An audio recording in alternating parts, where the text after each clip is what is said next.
గోదావరి ఖని. ఇది గోదావరి ఖని. వాటర్ అయితే ఫుల్ ఉన్నాయి. వావ్, సూపర్గా ఉన్నాయండి వాటర్.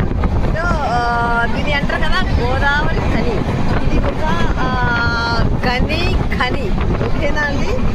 ఫుల్ ఉన్నాయి వాటరు. అంటే నిన్నటి వరకు వర్షాలు వచ్చాయి కదా, ముందా తుఫాన్. ఆ తుఫాన్కి వాటర్ గోదావరి పొంగి పరుగుతుంది. ఇంత వాటర్ చూడడానికి కనువిందుగా ఉంది. అది కొండలు, ఆ వాటర్ మధ్యలో కొండలు. ఇది అలా గోదావరి వెళ్ళిపోతుంది అనమాట. దానిలో చేపలు కూడా పడుతున్నారు.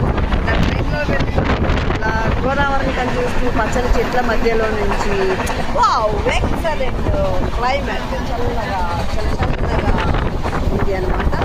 ఓకేనా, మీరు కూడా ట్రైన్ జర్నీ చేసినప్పుడు ఇలా బిడ్డ దగ్గర కూర్చోండి, ఎంజాయ్ చేయండి, ప్రకృతిని ఆస్వాదించండి. పచ్చని చెట్లు, మంచి గాలి.